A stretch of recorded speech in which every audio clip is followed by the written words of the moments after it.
Hello guys, welcome to Ripon Acharya channel. আজকে আমরা C শার্পের 13 number part নিয়ে হাজির হলাম।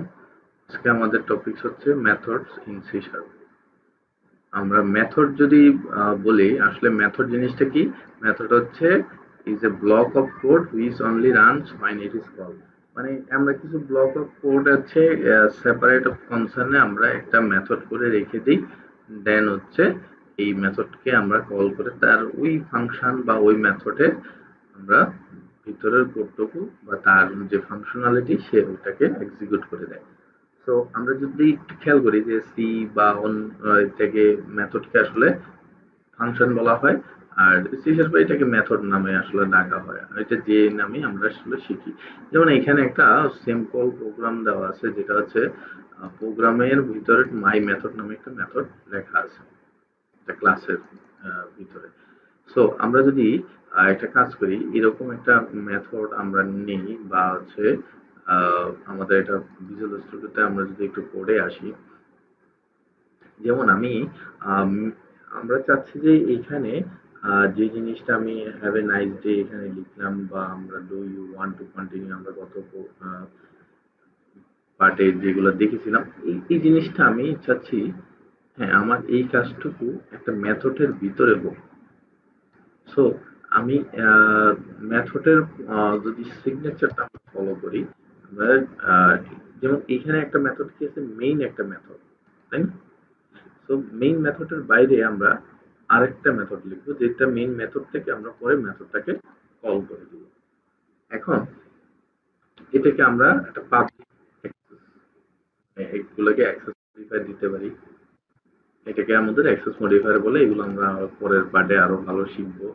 তারপরে আমরা স্ট্যাটিক একটা টাইপ দিতে পারি, বা আমরা ডেটা টাইপ দিলাম যে সে কিছু আসলে রিটার্ন করবে বয়। আমি একটা নাম দিলাম, যে আমি এই প্রোগ্রাম রিলেটেড কিছু একটা নাম দিলাম, যে এটা হচ্ছে, আমি বললাম যে এটা লুপ টেস্ট টেস্ট করবো, এরকম নামের একটা মেথড লিখলাম। এটা প্যারেনথেসিস দিয়ে আমরা শেষ করলাম, আবার কার্লি ব্রেসেস দিয়ে শুরু করলাম, শেষ করলাম। ঠিক আছে? তো এখানে কি করতেছে, সে আসলে এমটি প্যারামিটার, সে কোনো প্যারামিটার নিচ্ছে না। তো আমার কাজটা হচ্ছে আমি এই জিনিসটুকুকে এখানে নিয়ে কাট করে এটাকে, তাহলে কি হলো, আমার এই অংশটুকুর কাজটুকু হচ্ছে আমরা একটা সেপারেট মেথডে করে নিলাম। এখন আসি আমরা মেথড আসলে কল করব কিভাবে। এটা আমাদের কি হলো, একটা মেথডের ডিক্লারেশন প্লাস ডেফিনিশন হলো। এখন আমরা চাইলে এই মেথডটাকে এতটুকু কপি করে মেইন থেকে যদি কল করে দিই, তারপর একটা সেমিকোলন দিয়ে আমাদের সিনট্যাক্সটা শেষ করতে হবে।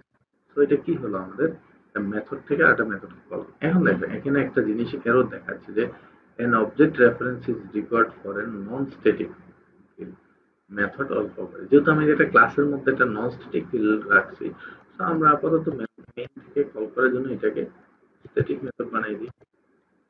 ওকে, সো এখন আমাদের আউটপুটটা কি আসবে, এইখান থেকে মেইন থেকে টেস্ট লুপকে সে কল করে এই লাইনগুলো আমাদের দেখাবে, তারপরে এই কন্ডিশন অনুযায়ী এই কোডটা এক্সিকিউট করতে হবে। যদি আমরা এটার আউটপুট দেখে থাকি,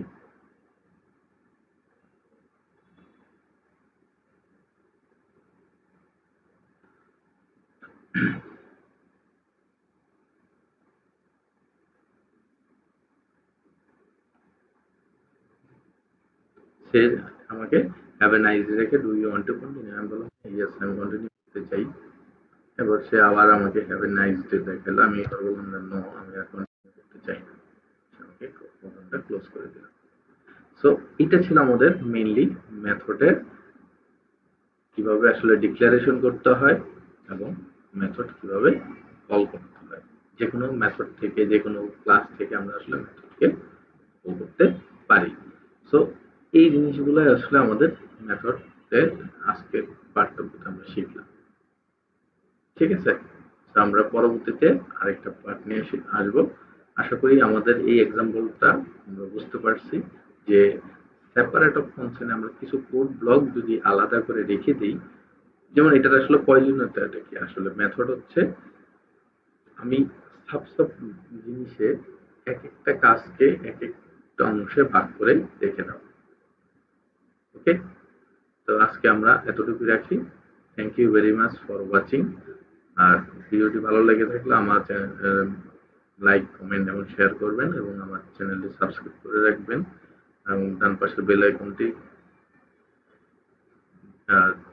ক্লিক করে রাখবেন যাতে আমার নতুন ভিডিও দেওয়ার সাথে সাথে আপনার নোটিফিকেশন হয়ে যায়। So thank you very much.